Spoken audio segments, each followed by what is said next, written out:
Thank you. תודה, תודה רבה.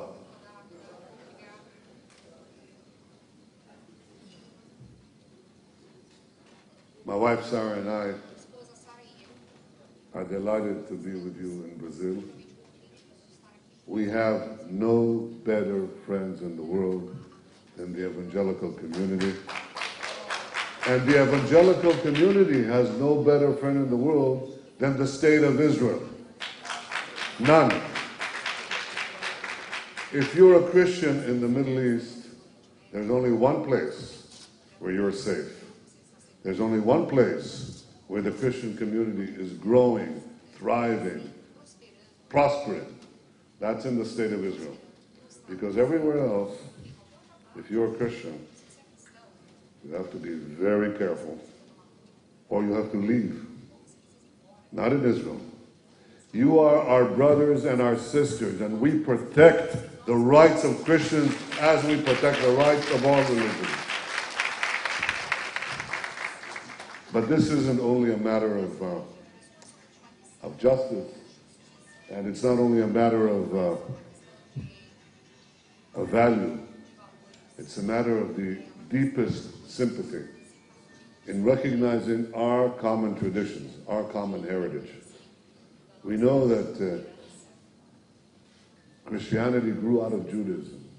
From that same tiny land, this barren piece of land at the edge of Asia, that a great story and a great message for all humanity emerged. Now, sometimes people want to hide it, or sometimes they don't want to reveal it. So I want to tell you a story.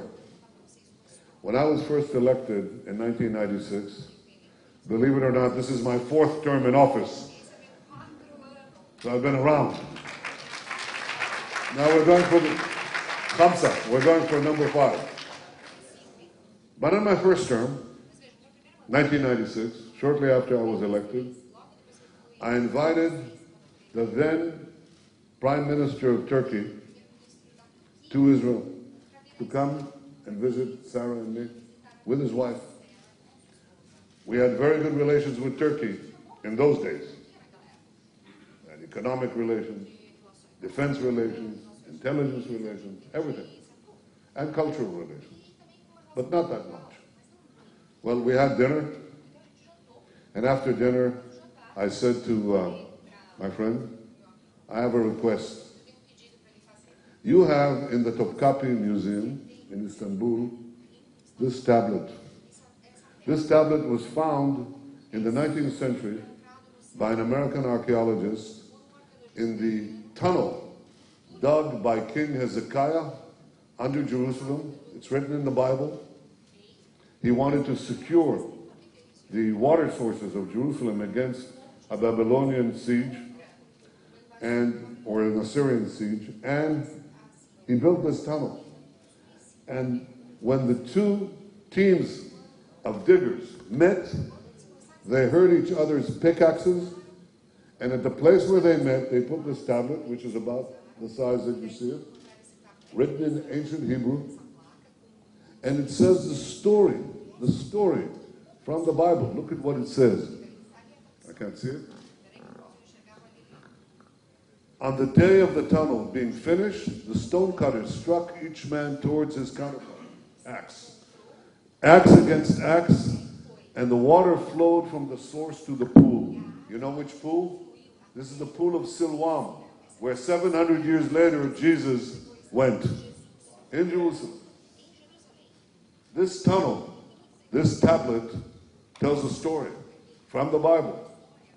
It's probably the most impressive archaeological find, except for the Dead Sea Scrolls, and it's actually 700 years earlier. So I said, I have a proposal for you, Mr. Prime Minister. We have many, many artifacts, Ottoman period artifacts, because Turkey controlled our land for 400 years, you know. Sometimes I think they forget that they don't control it anymore, but we remind them. And I said, we have so many artifacts in our museum choose any artifact you want, and I will give it to you. And he said, I cannot do that. I said, okay, I have another proposal for you, because I want this tablet from the Bible. I will give you all the artifacts we have in our museum. That's hundreds and hundreds of artifacts. He said, sorry, I cannot do it. I said, you know what? I'll give you $100 million if you give me that stone tablet. He said, I'm sorry, I cannot do it. I said, I have another proposal for you. Choose any price you want. Name any price you want, and I'll meet it. And he said, I'm sorry, I cannot do it. My friend, he said, I cannot do it for a very simple reason. I understand and I sympathize with what you want to do.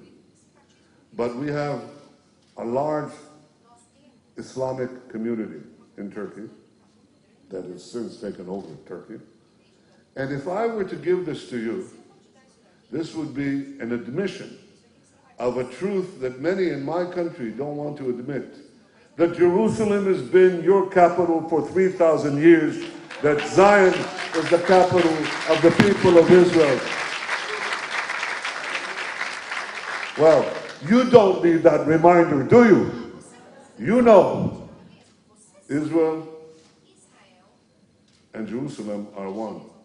And Jerusalem, from the time of King David, 300 years before King Hezekiah, was the capital of our people, has remained the capital of our people, and will remain the united, eternal capital of the Jewish people for all time.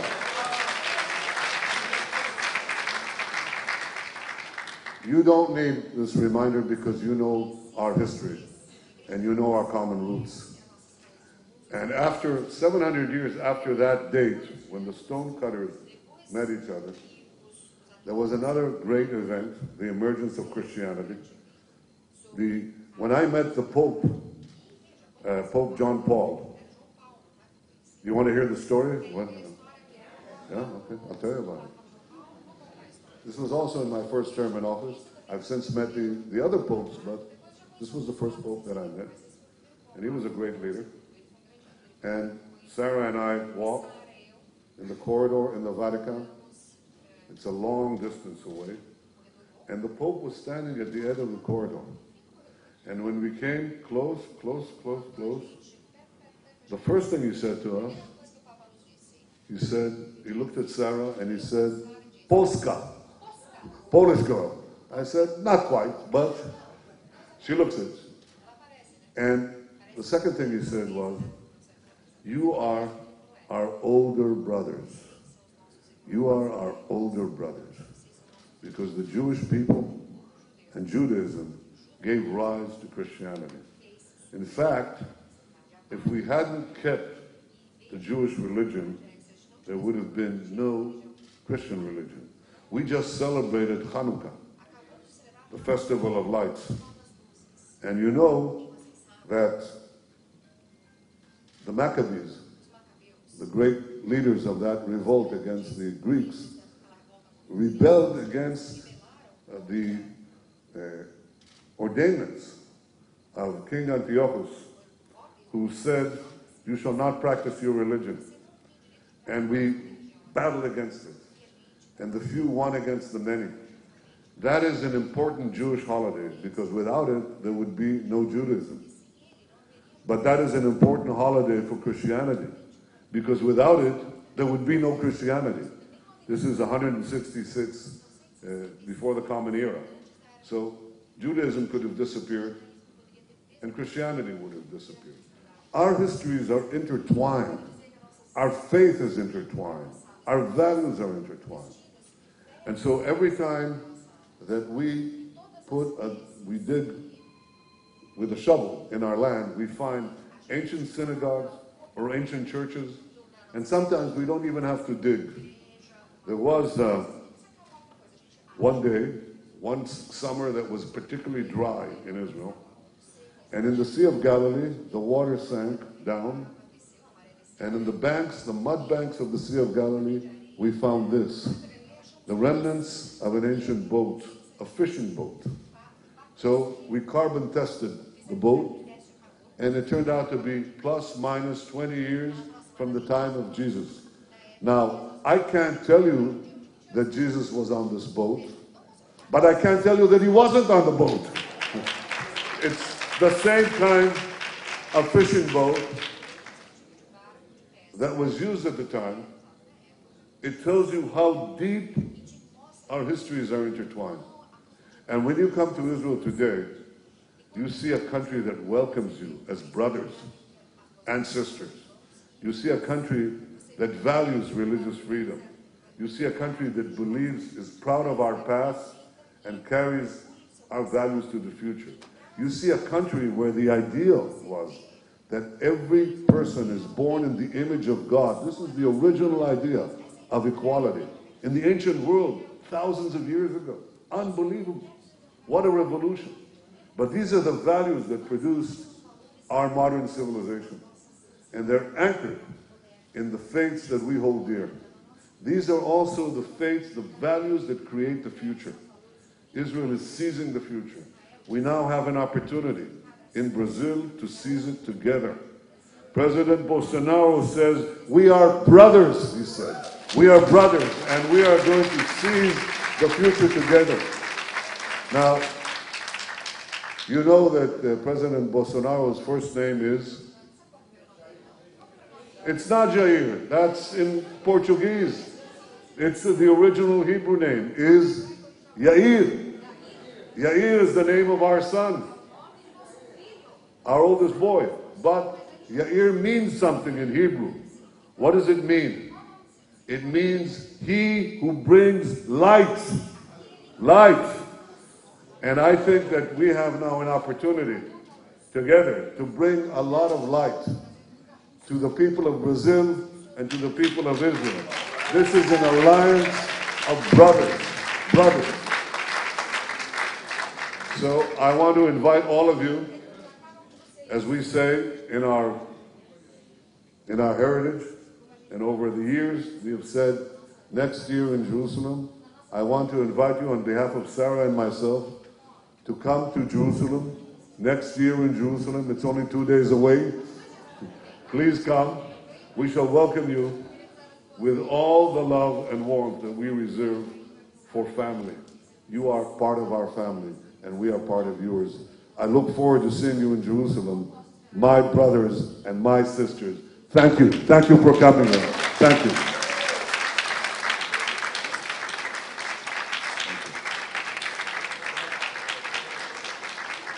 Thank you.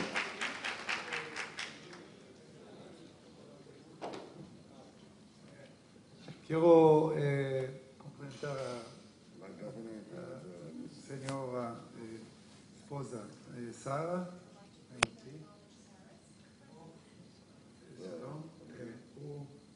Também o governador do outro lado, o prefeito do outro lado. Nós temos aqui presente da Amazonas. Um presente da Amazonas, selo verdadeiro. Quero que as pessoas que chegam lá, כאן תנדי, זה גבול, מישהו שיתרגם אותי, יש מה? רגע, החלק השני, זה לא מצב, פוג'ים פה aquí, בבקשה, בבקשה, כמו, אבריר, מה מצב, אבריר? כן, רגע, איך פותחים? מה? הנה, זה, por favor, siéntase. אנשים מזיקים בונים, לא יודע איך להגיד את זה. האנשים האלה עכשיו את הכבוד.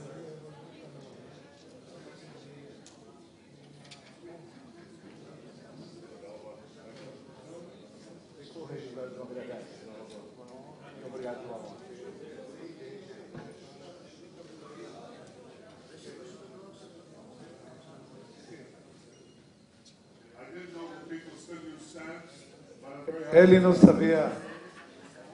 não sabia que usa esses selos aqui Mas eu tenho também outro obrigado, quero que as duas. יש לי עוד משהו קטן, איפה התמונה? אובריגדו רוסה, ויש את הפורטרט. איפה הפורטרט הזה? מה? פורטרט, אתם, איפה הוא פה? אוקיי. לא, איפה זה? לא, אוקיי. Tudo bem, obrigado, não sei onde. Eles fizeram um portrait muito bacana. minutinho, ele vai chegar. עשו לכם איזו תמונה יפה, שמן הלבן, זה אנשים ממקום אחר, בגויאייס, זה מדינה אחרת. onde é portrait? Tem? Sim, onde que entregam isso? עשו פורטרט, זה מהאמזונס וזה מדינת גויאייס. תבינו, בכל מקום, זה 4 שעות, זה אנשים אחרים, זה באמת, יש פה הרבה. אני מצטער שזה האיש, אני מקווה שהתמונה טובה.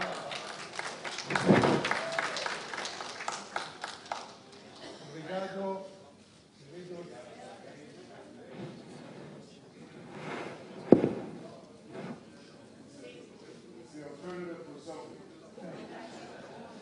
esa alternativa por un selfie.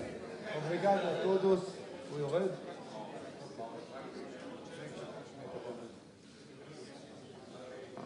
Thank you very much. Thank you. Thank you all. From the heart. Thank you.